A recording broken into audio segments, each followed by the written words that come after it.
It is the A Train Sports Talk podcast, and we are going city to city, state to state, coast to coast, and it doesn't get any better than today.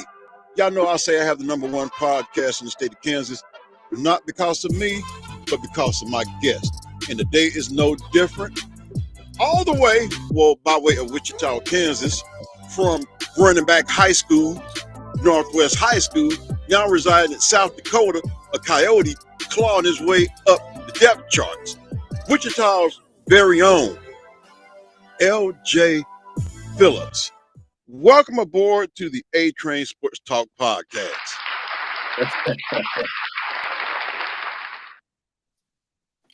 Hey, thank you for having me. Man, I am glad to have you. I like to say it like this. The guests I have had on, I am blessed to have them on. I do not take this for granted. Just as they are appreciative for me having them on, I'm just equally appreciative for having you guys on, because I know you're a college athlete, traveling back and forth. The school year is ended. I'm like, hey, I got to get back home. And man, so tell me something. First time I ask you this, get this question out. Has your high school coach came to see a game yet already? Because I know he likes to travel.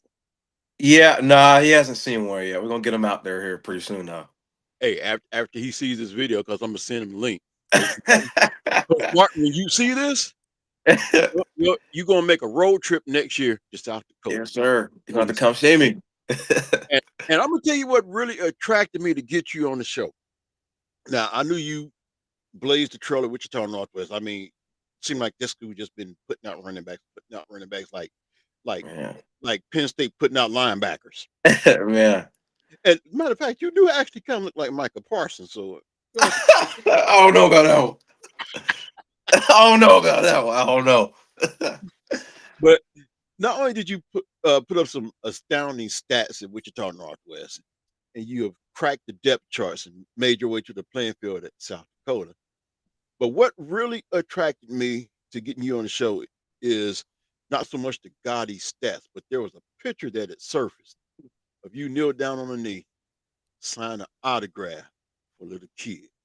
Yes, I said, that young man right there is very humble, and I definitely need to get him on the show. So before we talk about anything you accomplished in sports, where did you arrive at your level of humility? Where did you learn that from? My parents, man. My dad for sure. You know, it's always been be humble. You know, God's giving you a gift and just be humble. And you know, I think just growing up around sports, you know, seeing others and the way they acted towards me, you know, and took me in, and like, you know, just seeing older guys and the way they represented themselves, and, you know, I just wanted to do that same thing, you know. Little kids, you know, I want to be someone could look up to. So that's for sure. Well, we want to give a shout out to your parents because they have done a magnificent job. Matter of fact, we're gonna give them this right here. Man, hey. So, Real. so your football journey started, and I know it started way before you got to Northwest. It started at the lower level. So who did you play for as a child growing up? The Wichita Bears. We were the Wolverines at first, then we moved to the Wichita Bears. Oh, okay. Yeah. Coach Mark Johnson. So basically you're a West Sider then, huh? Yeah. Okay. So who was y'all's biggest rivalry? Because you know, when you come to the north side of town, you know, you hear about Oh yeah. Trojans, you hear about Cowboys. I'm just Mm. throwing out a few names, but Oh, you hear about the rivals in the northeast side. So, oh, the Bulldogs for sure. well, Without a question, the Bulldogs. Without a question. so I guess the Bulldogs was on everybody's radar, huh? Oh yeah, it was. I'm gonna be honest. It was just, you know, whenever the Bulldogs and the Bears played, that was the game to be at. You know, you had John Randall and all those guys over there, and it was great. Every time we the City League championship, it was us and them Oh man, so for those. for 8 straight years. So So I got to ask this question because I've seen some intense battles over the past couple of years between Wichita Northwest and East High School. And I don't Mm-hmm. know how that rival developed so quick. But at what age does the trash talking start on the football field? Oh man. That's tough. Man. I can remember I mean, I'm like in third grade and like, a guy hit me and he was like he said something and then I hit him back and then I mean third grade, it's a little third grade really. Get active in third grade. Okay, that does not Get surprise. active in third. Yeah. That does not surprise me. I'm gonna tell you how come it doesn't surprise me. My grandson, it's been a few years now. He hasn't played since, but Okay. I was at a game. They were playing for the Saints, Mm-hmm. and I forgot who they was playing, but I heard two of the kids. They was getting ready for kickoff, and the language they were using. I'm like, Oh. wait a minute, Uh-huh. these kids talking like grown men. I'm like, where they pick that behavior up? So then one of the practices of my grandsons because Hmm. that's the opposite team that had. You hear so it Oh amazed yeah. me because someone is throwing this out, and I want you to elaborate on it. They said you take your kids to football practice and let the coaches cuss at them, but you won't allow the teachers to discipline your kids in school. So what's your take on that right there? Where does the real discipline start at? Is it on the football field or is it in the classroom? And should we give these teachers our utmost respect as opposed to the coaches that's cussing little third graders out in practice? Yeah, you should give everybody respect. If you're an adult and you're youth, you should give everybody respect. So, I mean, the coaches, me in Little League, our coaches never cursed at us. That was not allowed. That wasn't tolerated. And they taught us you give your utmost respect to your teachers because if you're not gonna give respect in the classroom, you're not gonna play on the field. So that's just kind of like how and like my mom and dad would never tolerate that anyway. So like that ain't going. That ain't flying. That ain't flying. So that Man, ain't going. this is a breath of fresh air hearing this right there. Yeah. So that's yeah. It's weird. It's weird. I feel like I'm getting old, and I'm hearing the younger kids and seeing what they do. I'm just like, man, I would never do that when I was that age. So like, I don't know if I'm getting old or what. No, it just means you were raised right and Yeah, you respect the game, and the more you respect the game, the more the game will give to you. And got to. and that's why I said when I seen that image of you signing that autograph, I said, yeah, Yeah, this is a must have on my show. So now yeah. let's talk about your playing days at Northwest because Okay. it seemed like your name was just synonymous with that program. And I can go back to my days not of playing except in the band, so I had access on the field. Okay. Um, You was in the band? yes, I was in the band. I played the What you saxophone. play? What the saxophone? Saxophone. Okay. Still play. Okay. You still play? Okay. Maybe one of Okay. these days. Dope. Maybe one of these days, I just might just break it out and do it on the show. Oh, you got to. You got to. All right. You Just got because to. you said that, I'll make sure I do that. All right. Bet. But there was a guy. This is when I really locked in. His name was, and you probably seen his name in the record books at Northwest High because I'm pretty sure they let you go through the history because I feel like in order to get somewhere, you have to know the history of where the groundwork was laid. Does the Hmm. name David Gilkey resonate with you? David, I'm gonna be honest now. He was one of the Oh, guys back in the day, okay. built like a tank, built like, let me just say, built like what you would have a running back to be built like. And Okay. I believe he was one of the ones that actually really laid the foundation back in those days, back in the Yeah. 80s, back in the 80s, back in the 80s. That's why I got Okay. all this right here. Back in the day. Okay. Like that's what I'm saying. Back then they didn't want me. Now I'm hot. They all on me.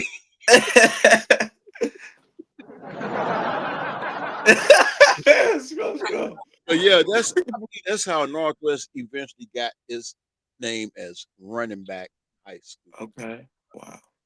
Then you look at the fact that when Western Sharps was there, Mm-hmm. what they do? Run the ball. Well, yeah. Coach Martin comes in. What do? still to this day, Yep. run the ball. Now, Mm-hmm. it isn't anything for them to have two running backs run for 1,000 yards in the same season. Yeah. Oh, and if they have a dual threat quarterback, Man. you got 3,000 yards coming out your backfield. That is amazing that Steve Martin could, I would say, make the running back position relevant because everybody wants to throw the ball 50 Mm-hmm. times a game, put up 500 yards, put up 5,000 yards for the season and 60 touchdowns. It's kind of like everybody wants to be what Brady and Randy Moss was, or the Yeah. equivalent of Steph Curry shooting 3 pointers. Everybody wants to do what they feel is the pot. I say develop your own. So, what was that running back room like when you was at Northwest? Because I know you was the top dog, but I know there were some others coming up, and you kind of shared the rock. So, Yeah. Oh my. It's crazy. So I mean, I was a freshman. We had Julius Bowden, and then uh, just him, and then some other ones. And then like when I finally got my turn, Sincere Thomas, and then Deuce, and then Jeremiah Moore's little brother. It was crazy. So it was you were competing every day, and so like when I was a senior and they had Deuce Boham. I mean, he's a freshman, so he kept me on my toes a lot. So, job was never secured, but just being around those guys was amazing. And so, and what is it like being around that kind of competition, knowing that you look over your shoulder, but yet you don't look over your shoulder because your yeah. focus has to be straight ahead. What is it like having all that talent in the room at the same time, knowing that your job can be taken? Do, does any animosity creep up, any jealousy creep up, or is it strictly brotherhood at that position? It's a brotherhood. No, there's no animosity. One thing that Coach Martin was like, if you're not going to block, you're not going to get the rock. So, whenever, me and Sincere were out there, I think we had a great relationship. It was like, I'm gonna block for you, you block for me. And then I remember one game we were playing Hayes, and they were keying on me pretty tough. And Sincere was getting a lot of yards, and I just said, "Hey man, it's your night tonight. Let's do it." So we all got one common goal, and that's to win. So whoever's gonna be out there, give us the best chance to win and help us the team succeed. Let's do it. All right. Let's talk about rivals because we Okay. know season usually starts off battle for the West Side, Northwest versus Bishop Carroll. And I've heard some guys that have played, but at the time I wasn't doing podcasts. I ain't even know what a podcast was. Yeah. But once I found out, I'm like, okay, now I'm gonna finally Oh. reach out eventually, and because I never thought I'd be doing what we're doing right now. Yeah. Okay. What I want to know is, I talked about the trash talking earlier, Uh huh. but between Bishop Carroll and Northwest, how intense was the trash talk? Intense. I I'm gonna be honest. I didn't really start talking until I got into college, so I was never, which is crazy. But no one ever said anything to me. They knew. I think well, that was the past. They knew not to poke the bear, so they knew not to play with me. Literally, But the bear, the yeah, grizzly. when anyone talked to me in high school, that just sparked a fire. So I was gonna get to talking back, but that rivalry was so intense. Just it was so fun. That is my favorite high school memory. First week you play Bishop Carroll, the buzz around, just your classmates, your peers, even the teachers. Teachers are like, man, you gonna get them tonight, and it's crazy. And I sadly went 1-2 against those guys, but 1-2 against them. But hey, that rivalry is crazy, and that atmosphere. I got to play at home and then go to their field, and it was amazing. And that was one of my favorite high school memories. Is suiting up that first week and everybody, all eyes on you. So speaking of going to their place, I've been to a game or two there. Uh, what is the Bishop Carroll family Catholic experience like at Bishop Carroll? What Oh I, wow. I know I've they seen it both sides. I've seen it when I was a freshman and I was in the stands and then on the field. I mean, oh my goodness. It was crazy. Like that was like a snippet of like a little college like kind of tailgate. You know, we pulling up on the bus. I mean, like hundreds of people right there just chilling, tailgating, and I'm like, wow. And like, it's crazy that they love football, and you know they're loyal fans, and that atmosphere is nuts. All right.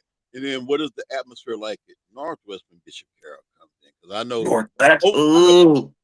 I know both sides is going to be packed. It ain't one of those. Mm-hmm. One side is packed, the other side maybe a no. Bishop Carroll, they're gonna bring it. So what is that like to have both sides of the stadium packed? Knowing that It's awesome. knowing that you really don't have a true home field advantage. It's awesome. Grizzly Nation gonna show up no matter what. So we gonna do what we do. But it's amazing. And you know, one thing I like my senior year, I was like, I'm gonna just soak it all in. And so to see that and see it packed like that, and then because you know, once you're on the field, it's straight tunnel vision. You doing what you love, and you don't hear the outside noise. So just before the game, soaking it all in, seeing how many people was there, it was amazing. All right, before we get to your college career, do you think Northwest football will ever get to the point to where they may have to make that stadium a bowl and add some more bleachers around? I wish. Yes, we got to. We need to talk about that. Yes. That'd be amazing. All right, y'all heard that first right here We on the gotta get more stands in there. get Let's more do stands it. there. Northwest Uh-huh. football is big. I mean, as long as Coach Martin is there, I mean, because Yeah. that's the other thing I want to get at because y'all played in a lot of games where y'all just blew the how can I say it lack of competition out. So Hmm. much to the point now that where when you look at the schedules, I don't know how much you keep up with them. You won't see North High on the schedule. Wichita Heights decided they were going to drop Northwest from the schedule. Really? And who knows? There may be some other schools that follow suit.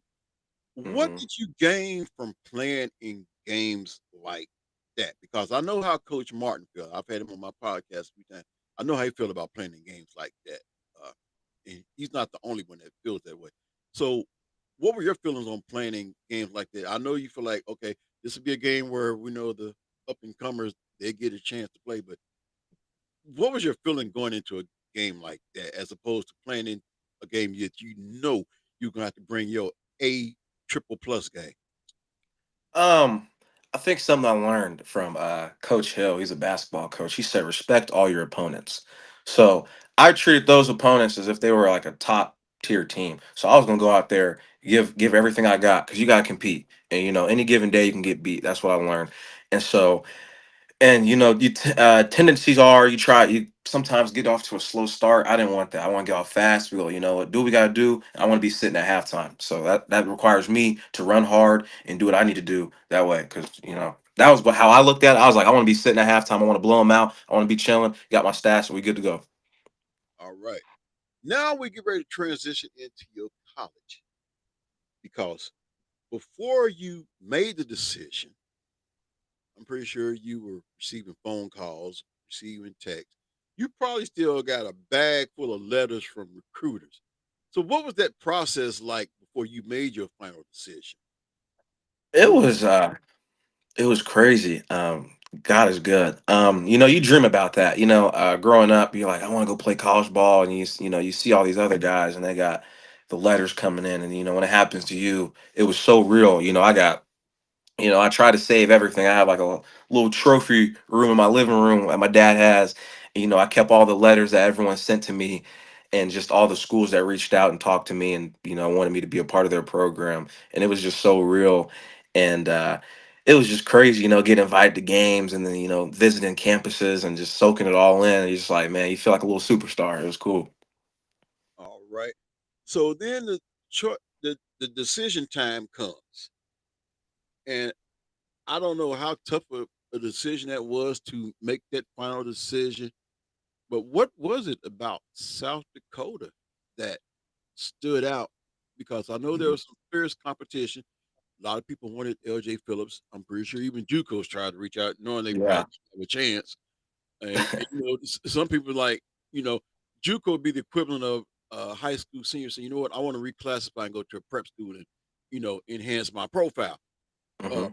so you could have easily done that, but you made the decision to go to South Dakota. So what was it that stood out about that program in particular? Because I'm probably pretty sure prior to that, only thing you knew about South Dakota was the conference that they played in, Missouri Valley Conference. Uh, yeah, I didn't even know about South Dakota until they like offered me. I was like, man, where's South Dakota? I was like, what? Hey, the Missouri Valley Conference. But my junior year, we played Cape and I tore my ACL, and I was hurt, and a lot of schools stopped talking to me. All the big schools in my state, Kansas, K State, all of them. No disrespect to them, they just stopped talking to me. They kind of were, uh, lack of better words, BSing me. I felt like, and a lot of schools were, during the recovery process, were trying to rush me to go to camps. South Dakota was the only university that was like, take your time, and they offered me as soon as I started walking again. I was in a, it's tough. I was in a low spot. You're on top of the world, get knocked down. Headspace isn't all there, and and I got that offer and that call. They were just like, we believe in you. We know you're gonna bounce back from this knee injury. We have full 100% faith in you, and they never rushed me. They never forced me to do anything, and you know, that's when I knew that if you believe in me, I gotta give my all to you. That is amazing to hear that because Hold on, from I'm sorry. fro- okay. Sorry, I had to turn my TV off. Ah. See, I had to turn my TV off. I've had that happen. Alarm be going. Oh, she got to turn this alarm. Yeah, Work alarm. That's why I come out. yeah, I try not to schedule no interviews or anything shows when I know I have an alarm that's going to be going off because yeah. it's like the movie Blind Side. But yeah, that is amazing to hear how you describe the South Dakota recruiting experience because Mhm. it felt like they cared about you more than just the football player. Yeah, If someone was trying to rush you to camps, yeah, they told you to take your time. In other yes. words, I follow a lot of women's basketball at high school level, AAU level, some of the guys as well.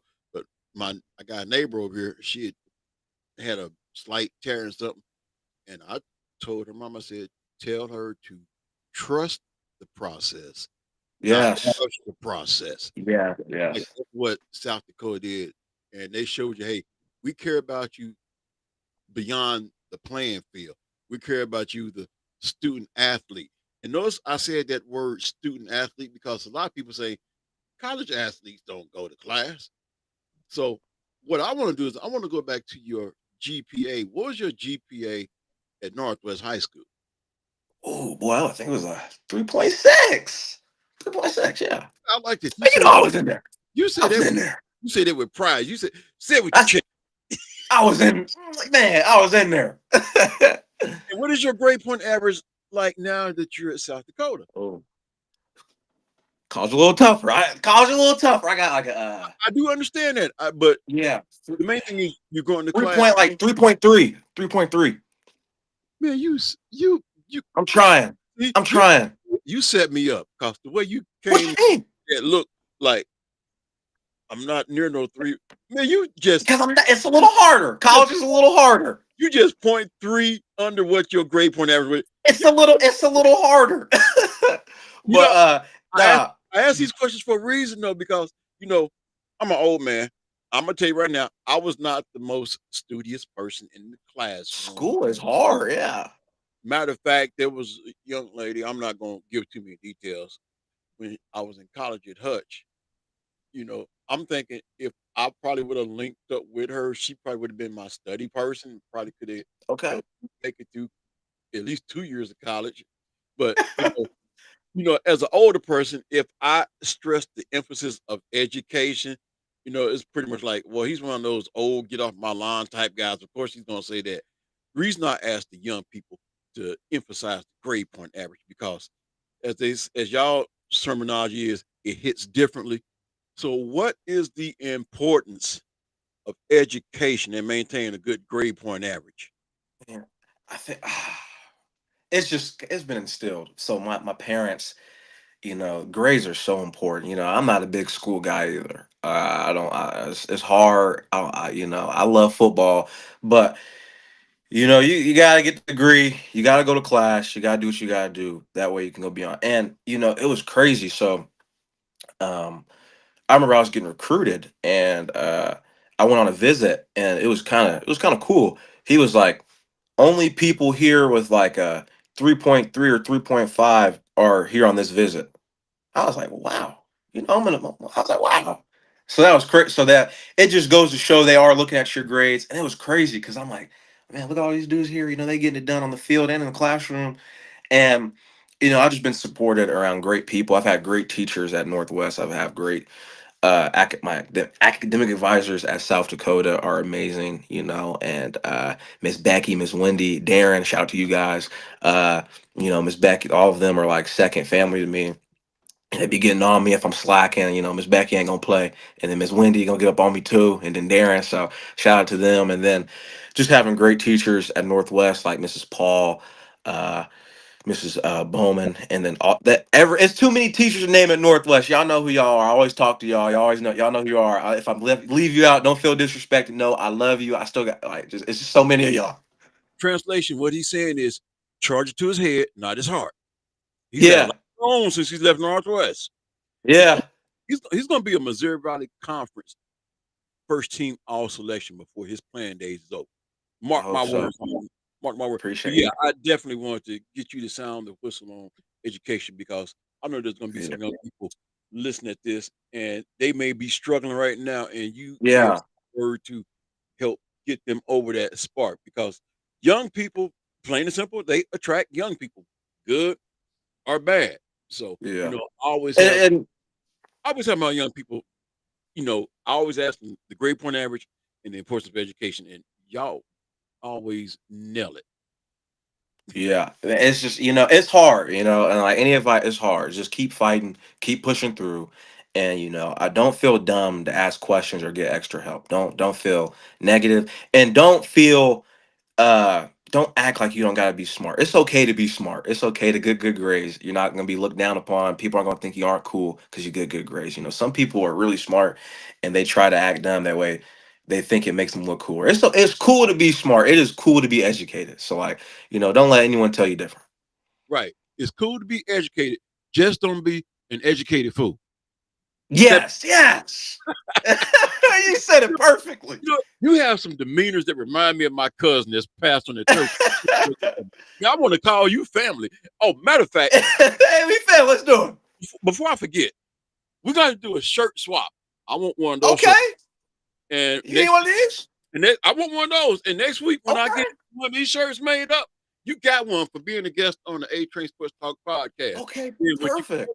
you can tell people, I took the ride and got the shirt. Okay. Hey, let's do it. I need some new drip in my life. Let's do All right, that'll it. work, man. That'll work. And I wear a size 2X whenever you can get me one. Hey, I got you. I'm gonna get that done for you. I'm gonna go back to Vermilion though. It's gonna be a little minute. All right. Now let's get Okay. to South Dakota. Let's get to South Mm-hmm. because now you were the big boys play. And I know your talents right now, you could probably be playing at, I'm going to just say it, a Power Five school. Thank you. Yeah. Depends on which one. Some would probably force you in right away. Some would have you come up through the shuffle. But you at Yeah. South Dakota. What was your freshman year like? Because Oh I know boy. a lot of it is learning the ropes. Yeah. Um, it's I'm gonna come on here. I would love this platform. It's hard. It's hard. Coming from being like the top guy, now you're going to be a freshman. It's hard. You gotta readjust your thinking. You got dudes that have been here, guys. Some of them are 25 years old. You come in here. Yeah, yeah. So you gotta adjust. I think what helped me is just effort. I try to do everything 100% all the time. I'm a goer. Practice walkthrough. I'm a go 100%. I got someone has to tell me you got to slow down, but it was tough. College. I'm on my own now. I'm 6 hours away from home. I'm on my own. Um, I can't just call. Everyone that goes there is usually 30 minutes away from their house. I'm 6 hours away, Right. and so I think. I think I was prepared to be by myself. And football's hard, mentally sometimes. I ain't got, pops to just talk to. I gotta call him. He's giving me his best advice. I think the playbook is a huge adjustment. High school, I kind of had my way. Okay, I'll just go here. You got to read the defense. You got to scheme the opponent. Pass pro. You got to know pass pro. You got to protect the quarterback. And I think what really helped me is, my blocking. That's what helped me to get on the field pretty early is blocking. Um, Northwest, I had to block. If you don't block, you don't get the ball. When I was in Little League, I was known for lead blocking. So I think, find something that separates you and what you can do. So, be on special teams. I was also on special teams out there, blocking on special teams. Offense need me to block. I'm gonna go out there and block. So I'm just gonna say this name. Sum up who you are. Ezekiel Elliott. I believe this is where you got your mentality from, and I'm gonna tell you why. Everybody talk about how Ezekiel Elliott declined over the years, but what they don't talk about is the one thing he said when he was coming into the pros. He says he enjoys blocking, and I've always said, if you have a blocking running back in your Yeah. backfield, that's like having an extra lineman protect your blind side. Yes. Yes. And to hear him say that, I mean, he could have easily been a diva. When they brought in the the other running back, he could have easily said, "This guy's getting my touches." You seen Ezekiel Elliott being the ultimate, yeah, Tony Pollard. He was Tony Pollard's biggest cheerleader. Whereas a lot of Yeah. backs, a lot of running backs, if they're a dog, like, he getting my touch. Hey, no, he need to go back. But Ezekiel Elliott was just the opposite. And in certain situations, he wouldn't mind blocking for him. So that's why I come out say, to sum you up, it would be Ezekiel Elliott. That being said, who are some of your favorite running backs? Man, that's crazy you say that. I like Zeke. I love Saquon, and then Marshawn Lynch. I'm just here so I don't get fined. Just here so I don't get fined. Yeah, we're just here so I don't get fined. You already know. Trust me, I'm glad you're here and I don't have no means and ways to Yeah. find you. You really Hey, showed up. I'm it's glad all. you showed up. So you said the freshman year was hard. Uh, Yeah. you're also a red shirt too, right? Red. Yep. Okay. Yes. So what is that red shirt process like? Because I'm pretty sure it gives you a time to get acclimated to the college life, learn the college system. Then once you finally get to play, then that's when everything kind of starts to click in. So what is that red shirt process like? Um, it's just an extra year development, and it's what you make it. You can't. Before I was like, man, well, maybe I'm not. I don't think I'm good enough. It's not like that, man. It's just an extra year of development, trying to get you prepared, and just kind of going back to the other question. I was on a scout team. I was like, man, I'm on a scout team again. Like, man, nobody want to do this. And I think it was I don't know what week it was, but we played North Dakota State, and I finally, turned it up. I started running hard, and I think they were just waiting on me to just flip the switch. They took me off a scout, and then I started, with the big dogs. On the offensive side, I was off a scout, starting to learn the plays, starting to see how what the week of preparation was looking like, and then back to the red shirt question. The red shirt question. It was tough, but you got to make it. Everything. It's just an extra year development, and I was very fortunate enough. I got to play in 4 games, and then when we went to the playoffs, I could play in those games and it wouldn't hurt my red shirt. So I played in the playoffs as well. All right. Now, when you say Yeah. you're against North Dakota State, would that be the famed North Dakota State Bison, green and yellow Yes. Yes. storied program where Chris Kleiman came from before going to Yes, K? sir. Man, Yes, sir. was it on their home field? Yes. Oh, that place is crazy. Yeah, we that was the first time we beat them. Yeah, we shocked them. Upset. That was so fun to be a part of. That was fun. So what is Now, that? What is okay? So you will never forget your Northwest Bishop Carroll experience, but yeah, to go into North Dakota State and beat yeah, famed Bison, a program that's storied for winning national championships. uh, Yes. Carson Wentz. Yeah. Yeah. Who else? Trey Lance. Uh, Hmm. this dude got all these championships and all these names in the well. Trey Lance, that remains to be seen. He gonna get together, hopefully. But y'all go in and beat. What is there?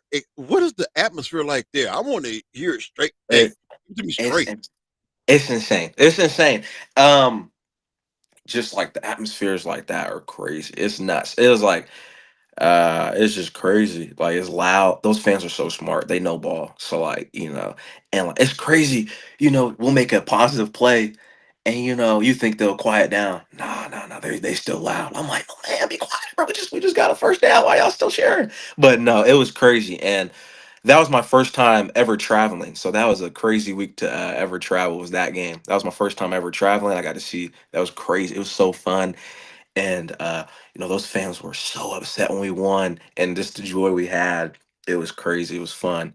And just some of the atmospheres that are nuts, like Montana State and then South Dakota State is crazy.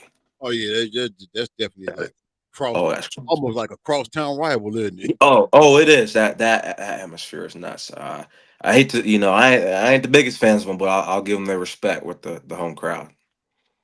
Okay, all right. So now we fast forward to your sophomore year. You're starting to get more playing. And what kind of Yeah. stats did you put up? I'm gonna be honest. It was one of those. It kind of reminded me of my sophomore year at Northwest. I'll get a few carries, but I was mainly in the block, and just kind of being selfless. My boy Travis Tice. Trying to be his biggest cheerleader. I was like, man, you run behind me, you're gonna score. That was always my mentality. So I was more used of blocking. I came in there, and I was just gonna try to punish somebody. Because I did see one of your video clips. I can't think of what game it was. Uh, And I mean, you basically, I mean, it was like a 10, 15-yard pickup where they got you out of bounds. I'm like, yep, Wichita's on, making Wichita pride. Got a touch Phillips. So your sophomore year, you're mainly used as a blocker, but how, yeah, the times you did get to touch the ball, what was it like? Who was blocking for you? just blocking for me. What impact did you have on the game when you got to touch the rock? I think I was a little spark plug. I'll make a spark. I remember we played North Dakota State at home. Trav goes out, I come in. Something that's supposed to be a little negative yard play. I make a little spark play, get everyone going. I think that's just kind of what I was. I was a spark plug, and you knew what kind of energy I was going to bring in. I was going to bring in intensity. I was going to get people going, get them riled up. I'm making blocks. I'm yelling in dudes' faces. I'm just happy to be out there. All right. I want to ask this question because, as you look at the landscape of college football, the way things are going now, uh, the transfer portal is like the new fad of the week. You have Yeah. the NIL, and it's Hmm. like now college football is becoming a business. Now I'm all with the players getting paid. If you got to go out and do autograph sessions, that's taking away some of your time. I mean, Yeah. you would probably enjoy it, but at the same time, hey, there needs to be some compensation. Yeah. You want me to appear in a commercial? What's the compensation? So what is NIL like at the lower division? Because we're not going to even try to compare it to the Power Five school. Yeah, nah. Is NIL Um, is NIL in the lower division? And I know the transfer portal is there, but what is the NIL like?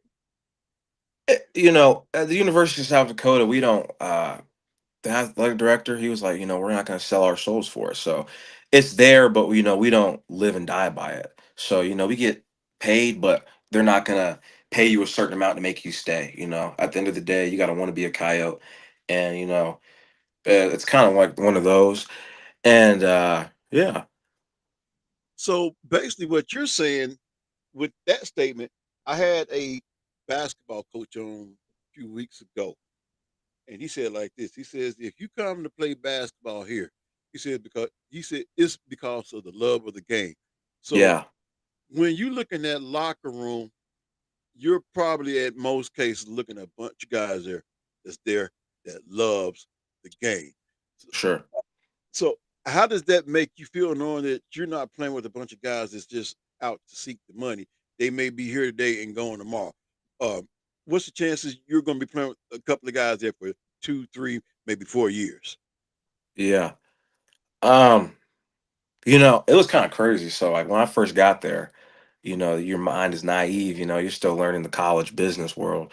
You're thinking about these guys forever. We had some guys this year that left, took some opportunities that are best for them, and I would never fault them for that because they did what's best for them. But just knowing the guys that stayed, I know we're on the same page. We want the same goal. We want to win. And, that just makes it easier to walk in that locker room and go and compete with your brother every day. And, something that an older guy told me, he said, not all money's good money. And so I was like, I took that and that kind of stuck with me. And, and then I have some friends that have been in the portal.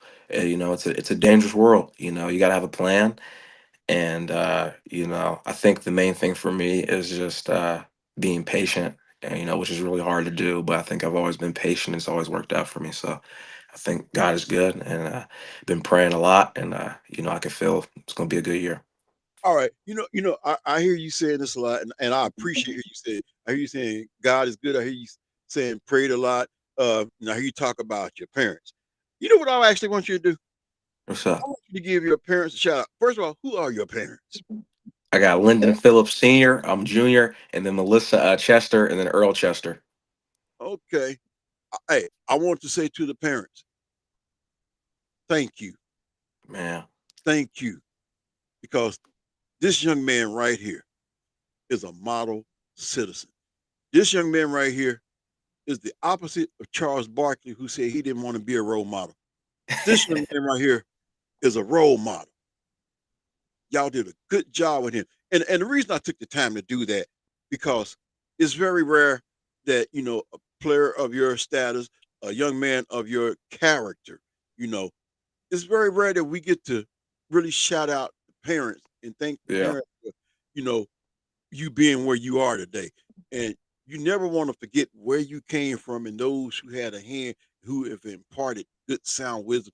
And so I am elated that your parents have put such a good young man on the face of God's green earth, and they have instilled some faith in you. Which I want to ask this question: how much do your faith play a role in your everyday life, in the classroom, and on the football field?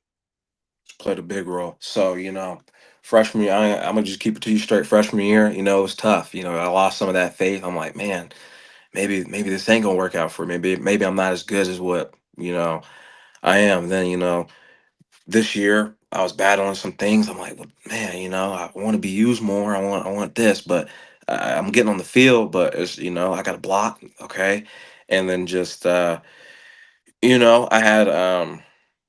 had someone, how I was close with. They kind of just, I was doing some not good stuff. She's just like, you got to grow up. This time, you need to grow up. And I took that to heart. I've been getting back in the Bible, been praying again, and uh, I took that serious. When she said you got to grow up, I was like, I looked at myself in the mirror. I'm like, man, you do got to grow up. You're not locked in. This isn't you. And I think my mentality's changed with just starting to pray again.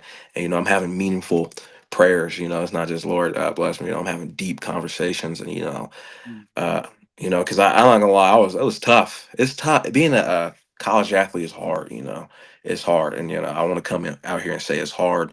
You go through some stuff mentally, and you feel like you're on top of the world, and you come here, you got to fight every day. I think my dad always says keep the fight, and I've been trying to do that, been praying again, been trying to read the Bible again, and it's been really working out for me. All right. So when you hit that football field, and you say you've been having some deep conversation, some deep prayers, what is your go-to scripture when Scripture, before you hit that field? The one that you Philippines 4. the one that you carry with you on the field during the play, during the game play, and after the whistle is blown. What's your scripture that you carry with you? Got it right here on my hand, right here. Exodus 14:14. The Lord will fight for you. Man, hey, that's a good one to go to battle with, man. Well, I want to say that I appreciate you for taking out almost 45 minutes of your time on a Saturday to where you could have been doing anything, but you took the time to take the train ride. And I want to say that I appreciate you. Thank you. Thank you. It's a pleasure having you on. And we'll have to do this again. Oh, for sure. Maybe next time we get to do this, you'll be on campus and maybe have some of your teammates with you. Oh, for sure. Okay. We're gonna make that happen, all right? Hey, let's do it. All right then. Hey, and when this link is up, I'm gonna send it to you. Make sure you share it, subscribe to Okay. the All YouTube right. channel, all that good stuff. Share it to all your sports buddies. And hey, Okay. Can I shout out my podcast that I've been working on? yeah, let's shout it. Go ahead, shout it out, man. Jacked Up podcast with my friends Caden and Garrett. You know, we're trying to talk a little about sports and just have some guests on, kind of trying to get like you one day and be great. Hey, I'm still not great. I'm just I'm doing this. Hey, I'm doing this just like you guys playing football in South Dakota. I'm doing it for the love of it. Hey, that's real. That's real. Jacked Up podcast. Make sure y'all check them out. What platform is it on? Where can we listen to it on? You can listen on Spotify, YouTube, and all that. All right then. Well, also forgot to tell you, those of you who are looking at this podcast, we're streaming right now. We're on the Riverside.fm platform, but we're also streaming on Twitch.tv and to YouTube. So we're well, once again, thank you for being on the train ride. Thank you for having me. Hey, it was a blessing today. So yes, sir. Enjoy the rest of your Saturday. All right. You too. Once again, my guest on the A Train Sports Talk podcast, Wichita's own legend in the making, LJ Phillips. We say thank you. Thank you. All righty. We're going to wrap things up here and get out of here and enjoy the rest of our Saturdays. Like I say, it doesn't get no better than having guests like LJ Phillips. Never know who my next guest is going to be. Before I get out of here, I want to say keep me in your prayers. June the 11th, I'll be going in with much deliberation, but I will be having a heart procedure done. So I'll try to do this, but I'm going to be recuperating. I'm having an ICD defibrillator pacemaker installed. Been putting off for at least a good year or so. So y'all keep me in prayers as I go through that June 11th. So I'll probably put out at least 2 more shows before that happens. But we're done for today. So I just want to say, stay cool, stay smooth, stay safe, stay blessed. It is the A Train Sports Talk podcast, bringing the station, train into the station. We're out of here.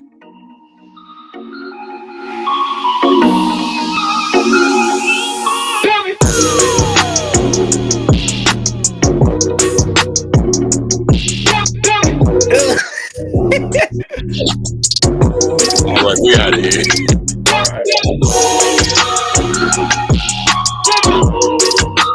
I just press the leave.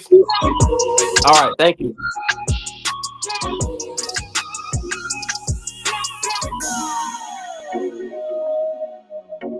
Great guest. Even hangs out with me as I'm closing up shop. That's what you call a great guest right there. LJ Phillips. We say thank you. Appreciate you. Matter of fact, I'm gonna give him this right here as we close out.